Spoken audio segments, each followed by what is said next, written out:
నిఖిల్ గారు మీరు చూస్తున్నారు చాలా 20-25 రోజులు జరిగింది. సరే ఇక్కడ బీఆర్ఎస్ పార్టీ కూడా ఒక ధర్నా పెట్టారు, మద్దతు ప్రకటించారు. కీలకం ఏంటంటే పార్లమెంట్లో చర్చ జరుగుతుంది. కేటీఆర్ గారి దగ్గర నుంచి పార్టీలో బీఆర్ఎస్ అగ్రనాయకత్వం అంతా బాగా చదువుకున్న వాళ్ళు, లోతుగా అవగాహన ఉన్నవాళ్ళు.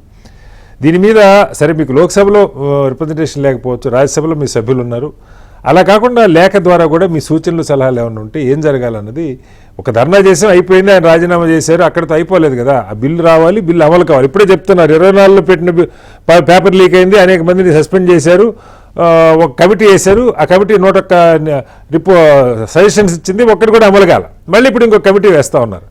ఏంటి బీఆర్ఎస్ దీని మీద కేంద్రానికి ఏమన్నా చెప్పదలుచుకుందా? సార్, ముందుగా మీతో పాటు ప్యానెల్లో ఉన్నటువంటి మిత్రులు, పెద్దలు, ప్రేక్షకులందరికీ కూడా నమస్కారం. ఈ చర్చ అంతా కూడా మొదలయ్యి దాదాపుగా 20-25 రోజుల నుండి భారతదేశం అంతా యువదేశం అని చెప్తా ఉన్నాం మనము. రేపు పొద్దున భవిష్యత్ అంతా యువకులదే అని చెప్తా ఉన్నాము. ఇంత పెద్ద ఎత్తున ఉద్యమం జరుగుతూ ఉంటే 20-25 రోజులు ఉద్యమం చేస్తే దాంట్లో చివరి 4-5 రోజుల్లో ప్రధాన ప్రతిపక్షం కనబడింది. అంతకుముందు ఎక్కడ కూడా ప్రధాన ప్రతిపక్షం కూడా కనబడ్డటువంటి పరిస్థితి లేదు. నిజంగా కూడా నిరసన తెలియజేయడం అనేది ప్రజాస్వామ్య హక్కు. ఈ రోజు వరకు కూడా ఏం చెప్తా ఉన్నారంటే భారతీయ జనతా పార్టీ నాయకులు పేపర్ లీక్ అయింది, ఈ రోజు కొత్త కాదు, గతంలో అనేక సార్లు పేపర్ లీక్ అయింది. ఇదే నీట్ 2024లో కూడా పేపర్ లీక్ అయితే మీరు అన్నట్టుగా విచారణ కమిటీ చేసినరు, 45 మందిని అరెస్ట్ చేసినరు, జైలుకు పంపినరు. ఇమ్మీడియట్ గా దాంట్లో 45 మందిలో 44 మందికి ఇంక్లూడింగ్ మెయిన్ అక్యూజ్డ్ వాళ్ళందరికీ కూడా ఆగమేఘాల మీద బెయిల్ వచ్చినటువంటి పరిస్థితి. సరే, అప్పటికీ కూడా వీళ్ళు ఆలోచన చేయకుండా అప్పటికీ కూడా దాన్ని ఏ రకంగా కట్టుదిట్టం చేయాలి అనేది పక్కన పెట్టి, మీకు గుర్తున్నట్టయితే మన యుద్ధం చేసినప్పుడు ఏవైతే ప్లేన్స్ పంపుతా ఉంటామో యుద్ధ విమానాలలో ఇదే పేపర్లను తరలించిన పరిస్థితి చూసినాం నిన్నగాక మొన్న 15-20 రోజుల నాడు. అటువంటి పరిస్థితికి భారతదేశ విద్యా విధానం చేరుకున్న సందర్భంగా మీలాంటి అనేక మంది ప్రొఫెసర్లు కూడా గతంలో ప్రొఫెసర్ గా పనిచేసినారు, చాలా గొప్పగా ఉన్నారు. అటువంటి అనేక మంది కూడా బాధపడ్డటువంటి పరిస్థితులు చూసాం. సరే, ఇన్ని జరుగుతూ ఉంటే అక్కడ అంత పెద్ద ఎత్తున ఉద్యమం జరుగుతూ ఉంటే పార్లమెంటుకు సమీపంలో నరేంద్ర మోడీ గారి నివాసానికి సమీపంలో జంతర్ మంతర్ వద్ద ఇంత గొప్పగా జరుగుతూ ఉంటే ముస్లింలు పాల్గొన్నారు, క్రిస్టియన్లు పాల్గొన్నారు, దానికి కూడా మతం రంగు పులుముతున్నటువంటి పరిస్థితి. ఇదే తెలంగాణకు సంబంధించిన ఎంపీలు రఘునందన్ గారు ఏం మాట్లాడతారు, తెల్లారే లాఠీ చార్జ్ జరిగింది, తెల్లారే ప్రెస్ మీట్ పెట్టి మాట్లాడుతూ ఉంటారు.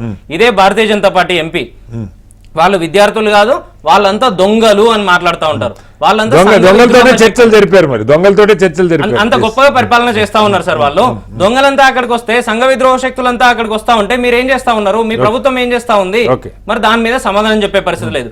ఇంకొక అడుగు ముందుకేసి ఇదే తెలంగాణ బీజేపీ ఎంపీ కొండ విశ్వేశ్వరరెడ్డి గారు ఏం చెప్తా ఉంటారంటే, లేదు మేము కేవలం లాఠీ చార్జ్ తో సరిపెట్టినాము, ఇదే పక్క దేశాల్లో అయితే అమెరికా లాంటి దేశాల్లో అయితే కాల్చి పడేస్తారు అని చెప్తా ఉన్నారు. అంటే మేము కాల్చి పడేయలేదు, కనీసం సంతోషించండి అని చెప్తా ఉన్నారు. ఇంత గొప్పగా నరేంద్ర మోడీ గారి నాయకత్వం 12 సంవత్సరాలు పూర్తి చేసుకుని 13వ సంవత్సరం పరిపాలిస్తా ఉన్నది. ఇన్ని పేపర్ లీకులు జరిగిన తర్వాత స్వయంగా నరేంద్ర మోడీ గారి సొంత రాష్ట్రం గుజరాత్ లో కూడా 13-14 పేపర్ లీకులు జరిగినాయి సార్ ఇప్పటి వరకు. దాని మీద ఎందుకు మీరు స్ట్రిక్ట్ యాక్షన్ ప్లాన్ తీసుకోలేకపోతా ఉన్నారు? కేవలం మంత్రిని మార్చినంత మాత్రాన పూర్తి స్థాయిలో వ్యవస్థ అంతా చేంజ్ కాదు కదా. మంత్రిని మార్చడానికి కూడా, మార్చిన తర్వాత కూడా అదేదో పెద్ద గొప్ప పని చేసినట్టుగా వాళ్ళ రిజైన్ చేసినటువంటి మంత్రి గారు బయటకు వస్తే ఒక సూపర్ స్టార్ లెవెల్లో వాళ్ళ ఎంపీలంతా వారిని రిసీవ్ చేసుకోవడము, గొప్పగా పొగడము. మీరు ఏం చెప్తా ఉన్నారు, ఏం చెప్పదలిచిండ్రు? నిజంగా కూడా భారతదేశానికి దేశ స్థాయిలో అనేక ఇబ్బందులు జరుగుతా ఉన్నాయి. రైతులకు సంబంధించి ఏ రకంగా పార్లమెంట్ వైపు కదం దొక్కుతా ఉన్నారో చూస్తా ఉన్నాము. అంత పెద్ద ఎత్తున రైతులు వస్తా ఉంటే వాళ్ళందరినీ టెర్రరిస్టులు అంటారు, మిగతా ఏదో పార్టీలు నడిపిస్తా ఉన్నాయి అంటారు. సరే, వాళ్ళని పక్కన పెట్టండి. ఇంత గొప్పగా విద్యార్థుల ఉద్యమం, యువకుల ఉద్యమం జరుగుతూ ఉంటే కేవలం మంత్రి గారు రిజైన్ చేయాలన్నారు. ఆ రిజైన్ చేసిన దానికి ఎవరెవరి మీద మీరు కేసులు పెట్టినరో వాటిని విత్డ్రా చేయమని అడుగుతా ఉన్నారు. ఈ రోజు కూడా ఎందుకు సమాధానం చెప్పలేకపోతా ఉన్నారు? సింపుల్ ఇష్యూ కదా. ఇటువైపు సమాధానం చెప్పారు, ఇంకోవైపు భవిష్యత్ కార్యాచరణ ఏంది చెప్పారు. ఇవన్నీ పక్కన పెట్టి రాత్రి 11 గంటలకి 12 గంటలకి నరేంద్ర మోడీ గారు 2 నిమిషాల వీడియో రిలీజ్ చేస్తా ఉంటారు. హాయ్ ఫ్రెండ్స్, బాయ్ ఫ్రెండ్స్ అని చెప్తా ఉన్నారు. ఇంత గొప్పగా నడుస్తా ఉంది. ఇదే నరేంద్ర మోడీ గారు ఏం చెప్తా ఉన్నారంటే, లేదు భవిష్యత్తులో ఇటువంటివి జరగకుండా స్ట్రిక్ట్ యాక్షన్ ప్లాన్ తీసుకుందాము, మన మంత్రులందరూ కూడా మీ సూచనలు చేయండి, మన ఎంపీలందరూ కూడా గట్టిగా పనిచేయండి అని చెప్పడం మానేసి రేపు పొద్దున మీరు మంత్రులందరూ కూడా ఇన్స్టాగ్రామ్ లో వెరీ మచ్ యాక్టివ్ గా ఉండాలి అని చెప్తా ఉన్నారు. ఇదే జంజీ అంతా ఇన్స్టాలో ఉంటారు కాబట్టి ఇప్పటికైనా ఇటువంటి ఆలోచనలని మానండి. నిజంగా కూడా భారతదేశంలో విద్యా విధానాన్ని గొప్పగా తీసుకొచ్చే ఆలోచనలు చేయండి.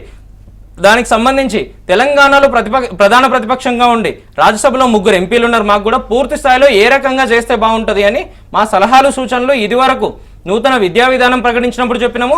ఇప్పుడు కూడా మరొక్కసారి మాకు అవకాశం వచ్చినప్పుడు చెప్పడానికి సిద్ధంగా ఉన్నాం.